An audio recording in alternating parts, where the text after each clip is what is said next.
All right, so here we are looking at another problem.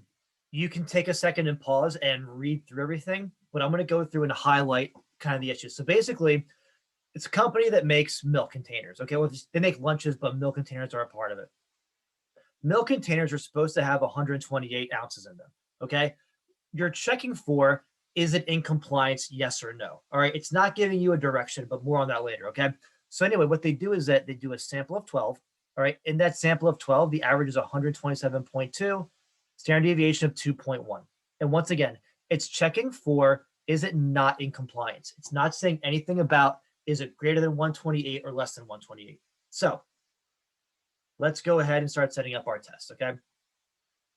So our null is, we believe the hypothesized mean is 128, okay?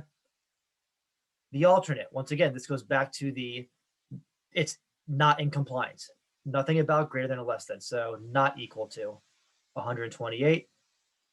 The average amount of milk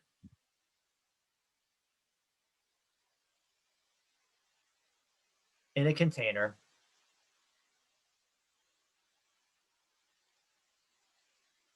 is not 128 ounces.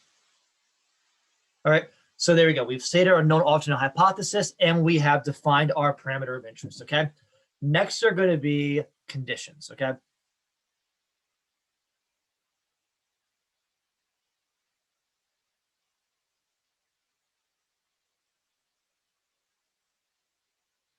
All right, assumptions and conditions, okay? Thing number one, random sample. Let's look through the question and see if it is. They say right here, it is a random sample of 12 containers. So, random sample of 12.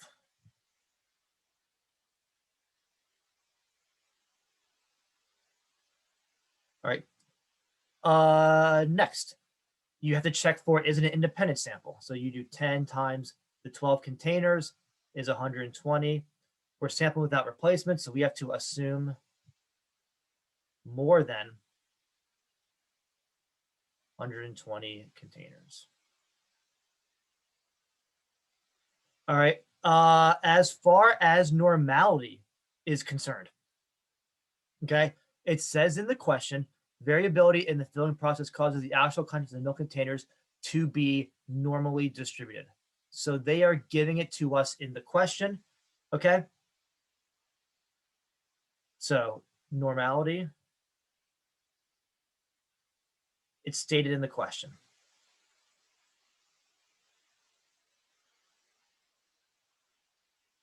All right, another big thing to note is that the 2.1 standard deviation comes out of the sample, not the population, okay?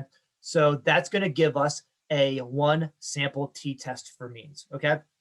So this is going to be a one sample t-test for means. All right, let's go to the next page and let's start writing the stuff, okay? So some of the important numbers, okay? The mean was 127.2. All right, our standard deviation was 2.1. Our sample size, 12. They don't give us anything about a level of significance here. So we're going to go with 5%. That's just the default value. We also need a critical value. To get a critical value, because it's T, we also need degrees of freedom. Degrees of freedom is sample size minus 1 in this case, so 11. Now, let's get our critical value. All right. Just to kind of show what we're looking at here. So here's our normal curve. All right. It's believed to have a mean of 128. All right. This is a two-tailed test. All right. It's not equal to anything. Okay. It's not giving us greater than or less than. It's a two-tailed test. So as we look at this, because the level of significance is 5%, that 5% gets chopped up between these two tails. So I want 2.5% there. I want 2.5% there. So when I look at my table, remember we have 11 degrees of freedom, which is right here. Our tail probability is 2.5%. So that one right there. These meet up at 2.201. So this is positive 2.201. This is negative 2.201. And the whole idea is that if we get a test statistic that is either less than 2.201 or greater than 2.201, we know the machine is not working correctly, okay?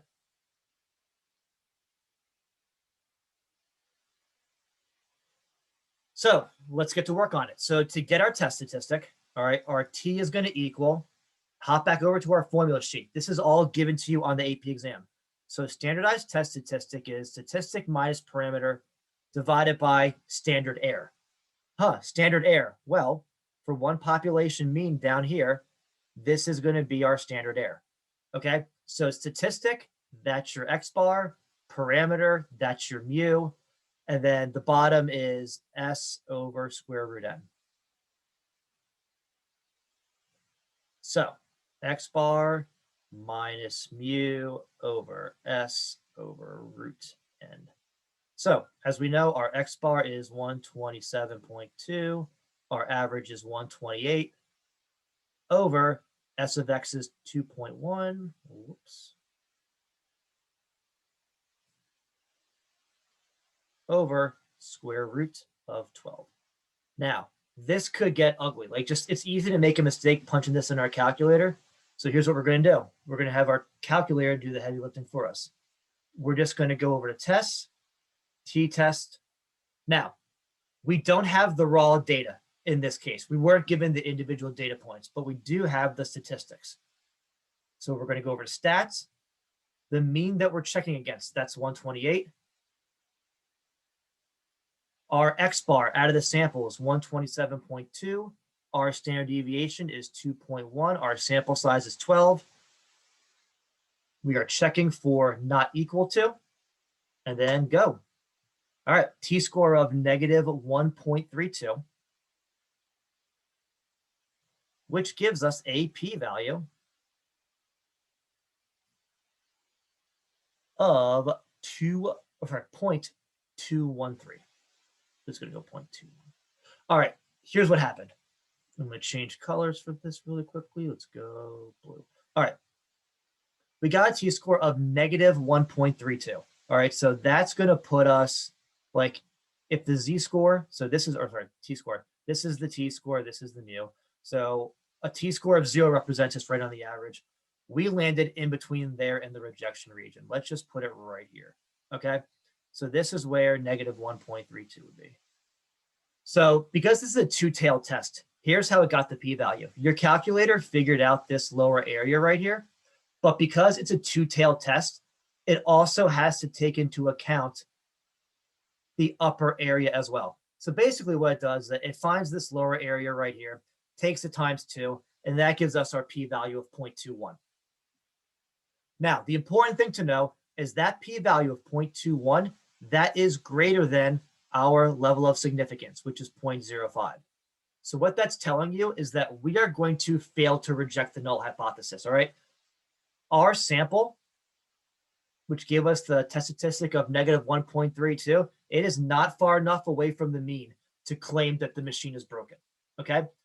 So finally, to wrap this up, we have to do our summary, okay?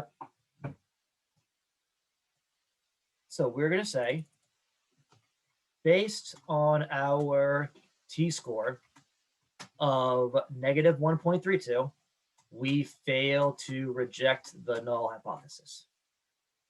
State our test statistic, and then we state our conclusion. We are going to fail to reject the null hypothesis. If the mean number of ounces inside of a milk container is 128. So now you're putting the p-value into context. So basically, you restate the null hypothesis. There is a 0.21 chance of getting these results, or more extreme, which is greater than our alpha of 0.05. Finally, you finish it up. There is not enough evidence to claim that the machines are malfunctioning. All right. And done.